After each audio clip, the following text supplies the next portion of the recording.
would require a demonstration that the addition of pollutants by the Rogers Quarry and the MPDS permit that's been proposed would not cause or contribute to degradation of Buffalo Creek. And that has not been done. And the reason it hasn't been done, and I'm not saying this in a derogatory fashion, but the approach statewide for quarries such as this has been a cookie-cutter approach. The permit limits are the same regardless of whether the quarry is on the Tennessee River or whether it's on a small stream like Buffalo Creek. And you see it in every permit that I've looked at, the 40 milligram per liter total suspended solids, a pH of 6 to 9, and if you add an asphalt plant, then you get an oil and grease limit. Well, the permit cannot be a one-size-fit-all permit when it comes to dealing with water quality limited streams. With regard to this particular draft permit, when you read the permit rationale statement, it talks about best professional judgment having been used to derive the 40 milligrams per liter and the pH requirements and all the limits on this permit. Well, if there is best professional judgment, where is that in the permit file? There's no analysis that we've seen that shows that those numbers are suitable for this particular stream and for this particular permit. There has to be a basis for any permit decision. When it comes to a lot of the issues that have been brought up tonight by the geologists, by the hydrologists, they're talking not just in terms of what we traditionally consider to be water quality, they're talking about water quantity and the lack of water potentially in Buffalo Creek. I just want to refer your attention to the Tennessee Code Annotated 69-3-108E, which is the general statement regarding how permits should be issued by TDEC. There's a sentence that says, under no circumstances shall the commissioner issue a permit for any activity that would cause a condition of pollution, either by itself or in combination with others. Condition of pollution includes impacts that would affect fish and aquatic life, and the whole broad definition, which would include the water quantity issues as well as water quality.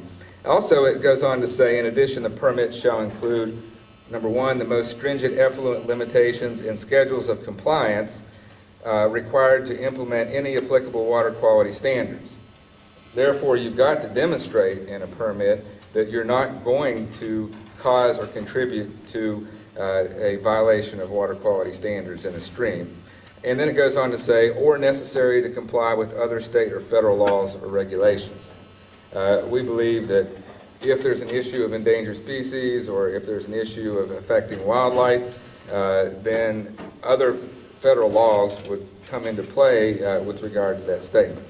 Let me turn my attention to the ARAP that's been proposed here.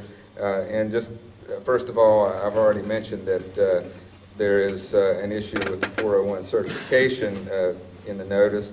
Do we know, is the Corps of Engineers planning to issue an individual 404 permit or to cover this under the nationwide permit?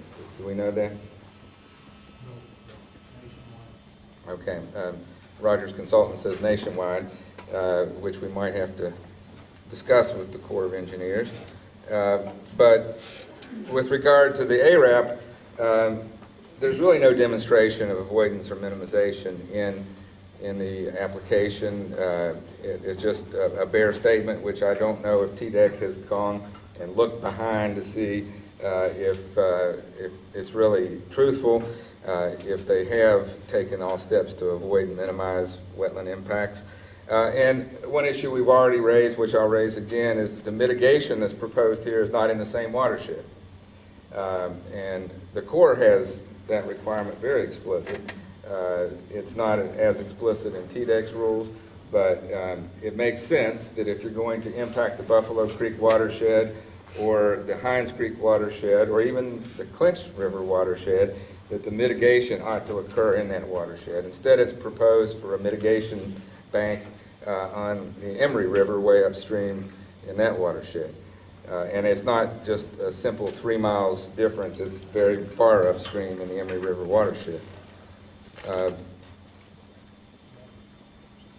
The groundwater issues that people have raised may be ignored by TDEC, but I don't think you can ignore them when you're in an area like this where the groundwater is the surface water is the groundwater, and any contaminants that go into the groundwater end up in the surface water. I've just recently encountered this blasting issue, the blasting compound issue, which has polluted groundwater in this Vulcan Quarry instance where TBA did an environmental assessment. We'll be submitting some of that information to you. Another issue that in terms of what chemical compounds that we're looking for here, and I'm going back to the NPDES permit for a minute with regard to the asphalt plant, is oil and grease is not a suitable monitoring parameter for an asphalt plant, particularly where you have potentially sensitive populations using groundwater, using surface water downstream. You've got recreation users downstream. You've got fish and aquatic life that you're dealing with. There are several toxic compounds in asphalt. We're going to submit more of that information with our written comments. But oil and grease is not suitable. That's just another example of the cookie cutter approach to these permits.